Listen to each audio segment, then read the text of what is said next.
Hello, hello, hello. Welcome back to the Content Bite with Rachel Smith and Lynn Testoni. I am Rachel Smith, actually. I am a freelance journalist, copywriter, content producer, the founder of Rachel's List, and I'm going to let my co-host introduce herself because she is very accomplished. And I have to introduce myself a lot, Rachel. Hello, everyone. My name is Lynn Testoni.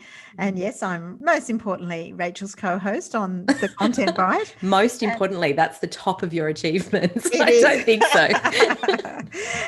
But I'm also a writer, journalist, and content producer. And you're listening to the Content Bite, aren't they? Is that what we're doing? Yes. That is what we're doing. Lucky. We don't have any other podcasts. That was a joke. No. I think it would kill us if we did. Oh my goodness, yes. But we're talking today about relationship building and tricky clients and how to manage that, because that's one thing when you run your own business. You can't sort of pass it on to your boss, all these difficult things. You've got to do it all yourself. And it's a great skill and something you'll be doing a lot of when you run your own business. Right, Rach? Yeah, absolutely. And we're having a little bit of fun with it. We've come up with 5 types of clients that we think pop up again and again for freelancers. And 5 types of content clients. Yeah, and how to tackle those specific sort of clients, how to spot them and how to handle them, I suppose. Yeah. And I think what I wanted to say right at the beginning is that you need a bit of self-awareness. You've got to understand yourself and the way you operate, because for instance, Rachel and I operate in different ways, which is great. And everyone's fine as long as the end result gets achieved. But sometimes somebody that might be a real difficult client for me might be Rachel's dream client and vice versa. And so you need to know the sort of traits that are going to stress you out. For instance, if you're a fly by your seat sort of person, maybe a bit like me, a control freak might really worry you. But if you like clear boundaries and clear guidelines, that type of client might really work for you. So we'll talk a little bit about our different approaches to these clients and, whatever works for you. Yep. Right? Okay. All right. So I'm going to start with the first one, which is the negotiator. Oh, clients, yeah. Clients who like to negotiate, they like to bargain you down, I suppose. Have you had any of these, Lynn? Less than I used to have.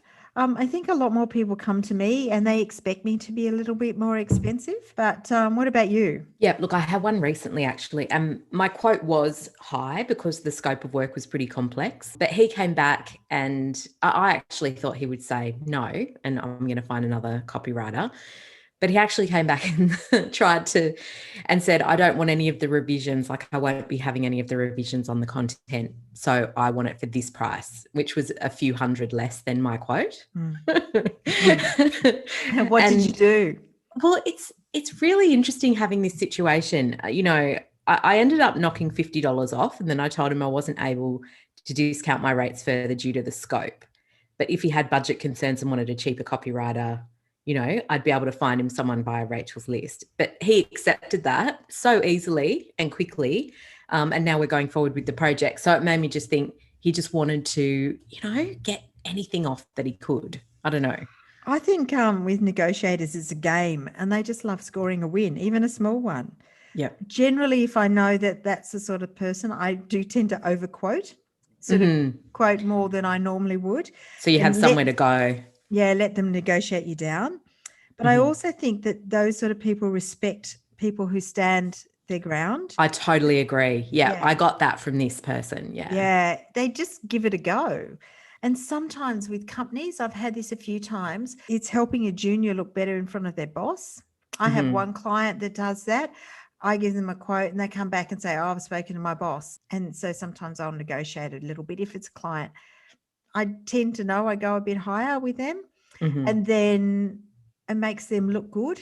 And I think they go to their boss and say, oh, she wanted 1,000, but I got it down to 800 and makes them look good. So it's really about thinking, what does the client need out of this? And about recognizing that, like you were saying before, that is a game. It's a game to that person. Yeah. They would happily pay you the full rate, but they just want to have a bit of a haggle.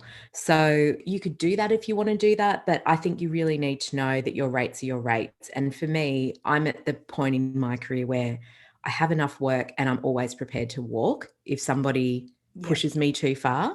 So I might discount slightly like I did for this client, but I wouldn't do it so much that it's not worth your while. And I think you're the freelancer who sets your rates, so you need to know where that line is. And the other thing I want to say about this client is don't get into justifying your rates. Don't ever do that. Just keep it really simple. Sorry, I'm not able to discount my rates due to the complex scope of this project. But if you need a cheaper copywriter or designer or, whatever you do, I'm happy to put the word out for you. And I think that is enough. And also I do think that if somebody has tracked you down, you hold the power a little bit more. If they've tracked you down and started the process, I think that often they'll just want to stick with you and see it through. So keep that in mind as well. Yeah, I think so too.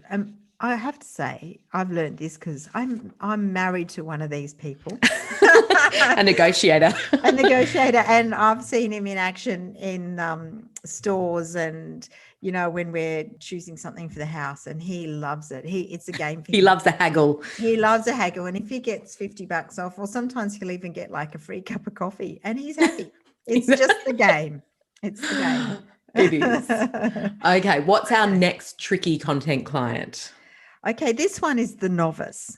And this is a type of content client or even an editor who hasn't got a clue what they want or has never worked with freelancers before. Oh my gosh. Yes. The absolute headache waiting to happen. Because I think you're educating them, aren't you, before you even get to the project? And sometimes you're educating them a lot. I mean, shall we talk about when you and I went in with a novice client recently? Yes, that's a great one. Yeah. Talk it through, Rach. Yeah. So we had a client approach me, and I brought Lynn in on it because it was very much an interiors project and interiors copywriting project. And it was a big project. It was a course that we were going to hopefully work on together. And we were both actually really excited about it, but it became very clear, didn't it, that the clients were novices, had never really worked with freelancers, had no clue of what this kind of work actually costed. And we both spent aware of the scope of the project and what needed to be done to achieve what they wanted. Yeah. And while you often will find that you are working with people like that and you are constantly having to sort of educate them and say, this is actually what you need and this is what it's going to cost and that sort of thing, it's really tricky in the sense of you can put a lot of time into that process and then not be hired. And not get paid for all that time and, education and the tips and the advice that you've given. So you have to also be really careful how much time you put into that process. And I think that comes with experience, I suppose. We've all been burnt there. Yeah, I think there's a couple of things. In this situation, I do a lot of clarifying what they want, because often they don't know what they want. So I often organize a Zoom chat or something, or I don't really want to do an in-person one at this point because it's a waste of time, but then send through a follow-up email or, as we did, like a detailed follow-up quote. I also think for these people, it's really important to sound calm and authoritative. And sometimes this is when you take on more project management. So as they get to trust you, I might suggest something like, shall I organize the subject's approval for this content? Or do you want me to just forward me the email and I'll take care of it? I might also help them find a graphic designer, like somebody I like working with that I know can do this, or a photographer. So I do more project management, and sometimes that works and you become basically like a bit of a one-stop shop, which works for them. If it works, my tip is these sort of clients find you can often have them for life. You basically end up being like a secret to them. And I've done this for sort of junior people at organizations who don't know how to deal with agencies, where there's more of a process and you can be a bit more fluid and suggest stuff, and they're not losing face as much. So that often helps. And I've had clients for many years because of that. Yeah, I love that. I actually really agree with you. It can seem like a bit of a nightmare at the start, these clients, but they can stick around for years or even decades. And I've got the same. I've actually got about 3 sort of novice clients at the moment who are small business owners. And so I find like I am doing a lot of education, but they also don't really care. They just want the end process. So they want that one-stop shop. They want someone who can do, digital marketing and write their newsletters and go and do a landing page in MailChimp and, write some blog posts quickly and, even find their payment gateways and find the code to insert that into an email, so someone can pay for something, and all those things that might sound really overwhelming, but they're actually really easy things to do. And you might never have done them before, but once you do them, like they're just skills that you can charge for, and people that don't have time to do it themselves or figure it out, you can sort of do that. And a lot of small clients want those little bits and pieces. And also I find that you can really set the scope, because you know better than they do sometimes what they need.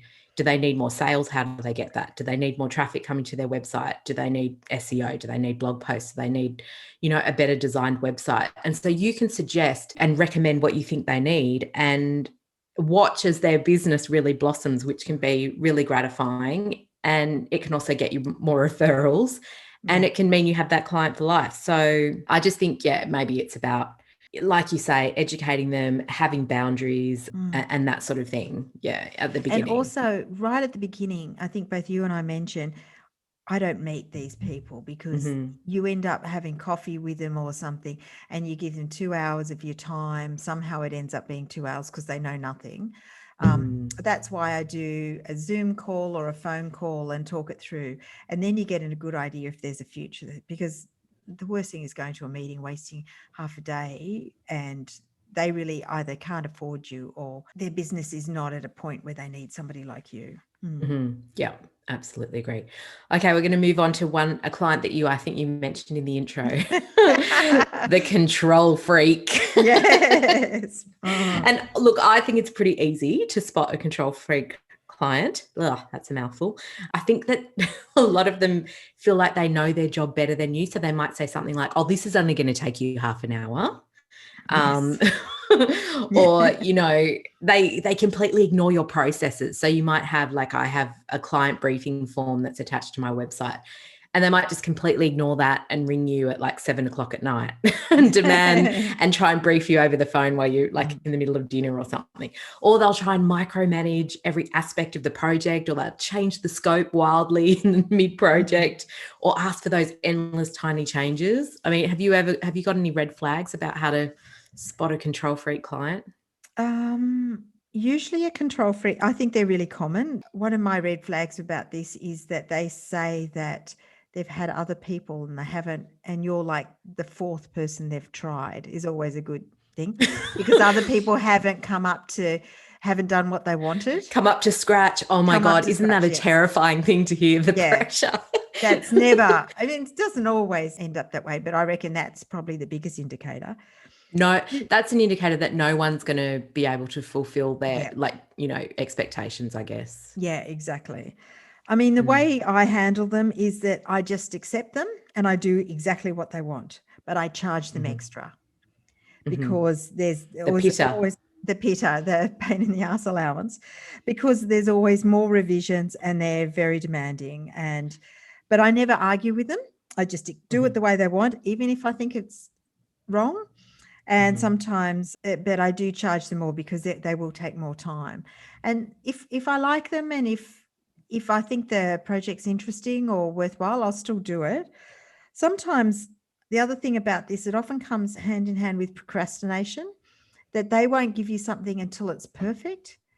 And then they sit on your revisions for a long time because they want to change every single word. I've had people that have changed, like really, they've sent me back for the 8th revision, and all it is changing a which to a that, which clearly they could have done themselves. But the way to get them going is often I send them through what I call a draft, even if I think it's pretty close to what they want.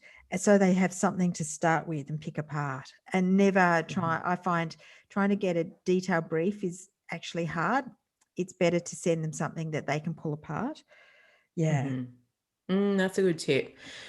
Yeah, it's funny, isn't it? Because these clients, they could be just small business owners, or they could be like content managers at an agency, or they could be the client that you don't actually deal with, that is the third party at an agency. And so that's what I find. A lot of the control freakness, I've just made up a word, control freakness,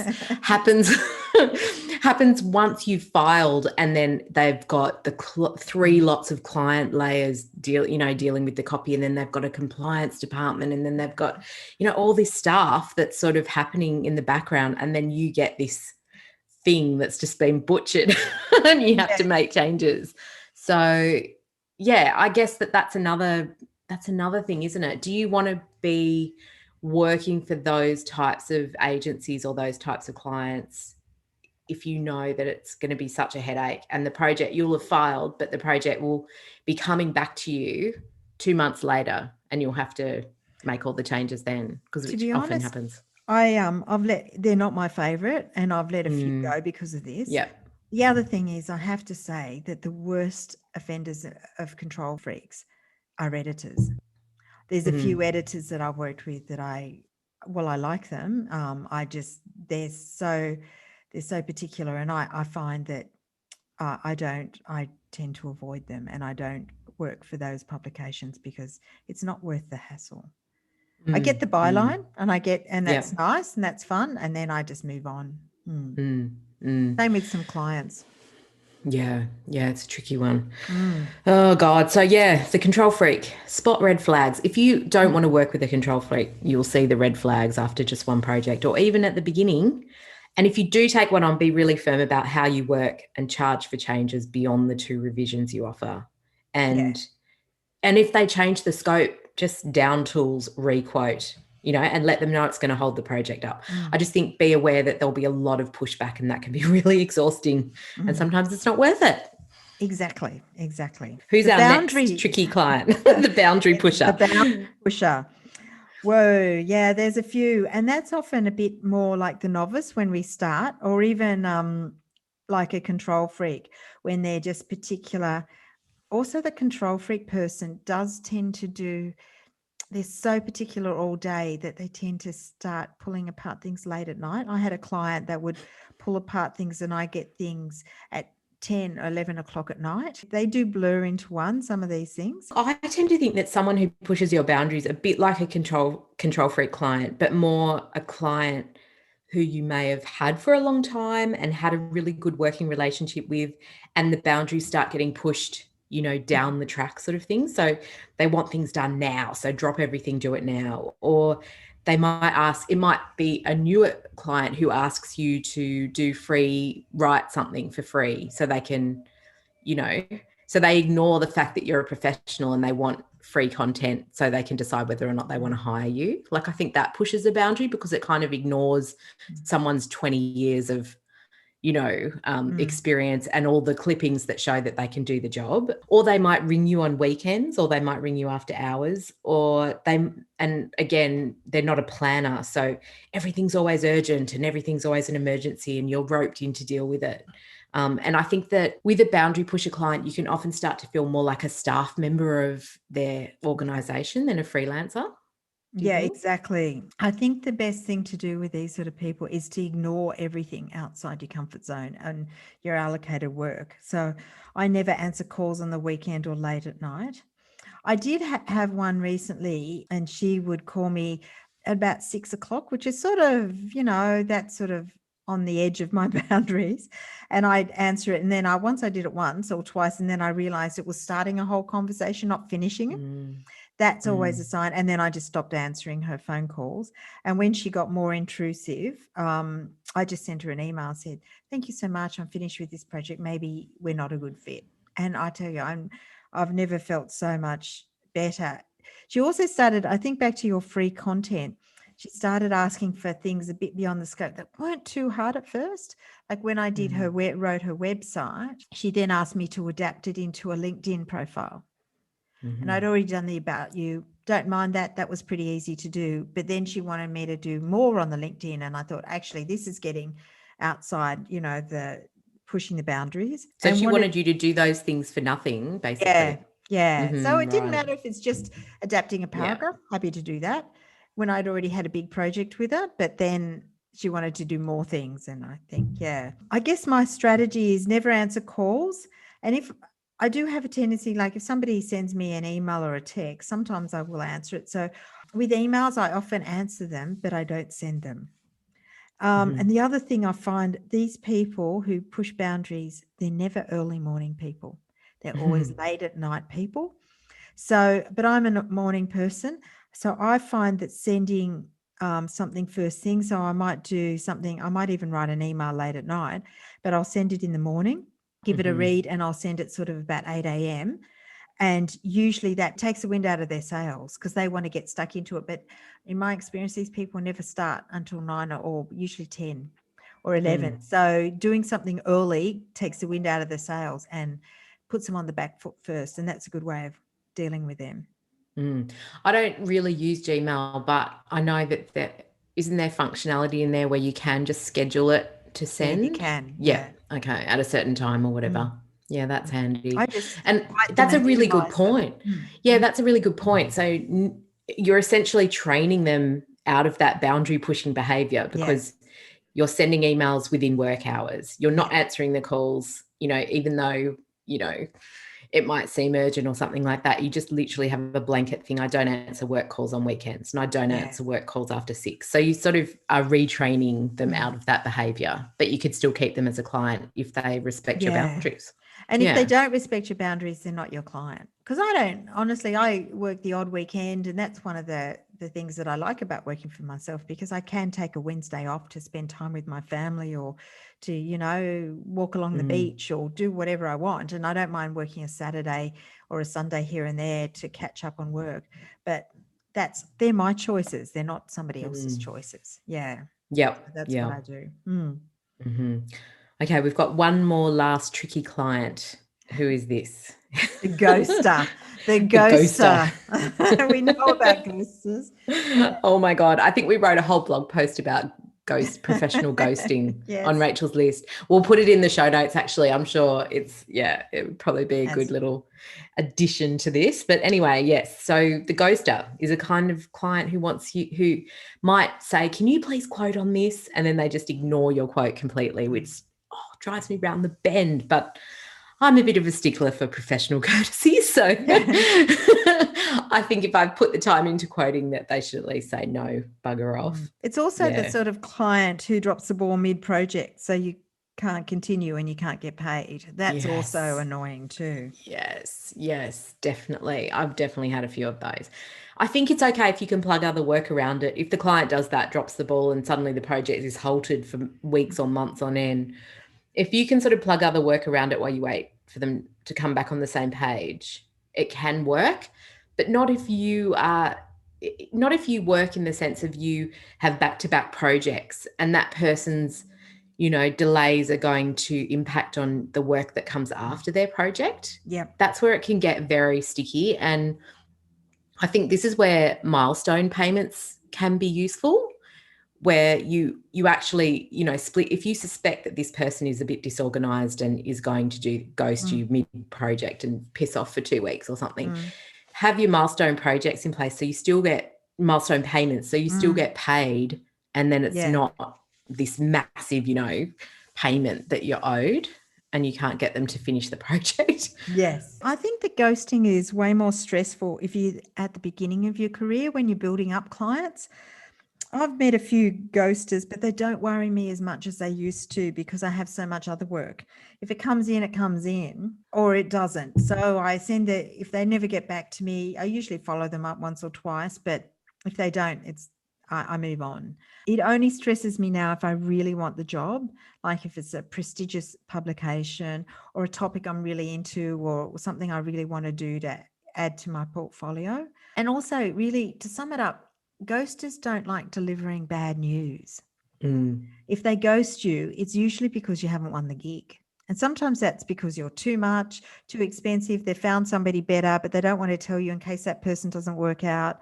They've, there could be any sort of, or maybe they just don't like confrontation, I suppose. Yeah, that's exactly it. And sometimes it's because the budget at the company has disappeared or their bosses quit or something like that. I just accept it and move on.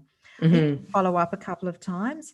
If it's mid-job or even near the end when I think, hang on, you've had it for 2 and you're going to do, I send an invoice always. And I find that people don't ignore invoices.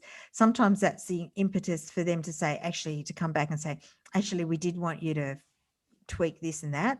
Or they pay it, move on. I've had a few clients, it drives me insane. I just had to let it go, where I've done things, they've taken forever, they've paid me and they've never run the copy. And I think it's usually because some internal thing, somebody along the way has said, oh, there was one I did for a company and they wanted to do something a bit controversial for them, and I thought it was a bit strange, but I did it. But some other person in the building just said, no, we can't touch this. But they paid me and they never wanted to say to me, oh, we're not going to run it, because they didn't want to admit that maybe they shouldn't have commissioned it, I think. Yeah, I've had that too. It is frustrating if you're starting out and you're relying on that sort of work being published for your clips. But I want to just say for the journos who may be listening, that ghosting can happen so much with editors, can't it? Yes. And I think that one of the big reasons that it happens, because I have a friend who's an editor at a really big interiors magazine, and they would literally just have a commission freeze but not tell their freelancers. So you'd be pitching and you'd be hoping for that work to come through and you just wouldn't hear back. And these were editors that you had real relationships with, and sometimes they would just not get back to you at all and ghost you for months even, because not only did they not want to say, well, look, we've got a commissioning freeze on, but they didn't want that word to get out on the street because it would make people think the magazine was in trouble. So that can happen so much, can't it? I don't know how you get around that. What do you do in that situation? Well, I guess this is back to relationships. What I've found, I mean, those sort of things happen a lot, but I have coffee with somebody maybe not in that publication, but maybe adjacent. So there was a big commissioning freeze, and this is sort of documented, it's gone now, at R Media when Bauer took over from Pacific, and there was a big commissioning freeze. So I heard that, but I had drinks with somebody I knew who was in one of the other publications, and she gave me the lowdown, and I said, okay, this is why. And I knew that. So sometimes getting a bit of the informal chat. People are never going to put that in writing, which is fair enough. But having a chat with somebody there, when it's happened with companies, there was one company I know, I got radio silence for quite a long time. And then somebody left, and somebody who'd finished, she was on maternity leave. She came, I had coffee with her, and she told me all the back. It turned out to be that the CEO, there was a new CEO she'd put a freeze on all marketing activity while she assessed everything and restructured. And I went, okay, got it now. Nobody wanted to tell me that.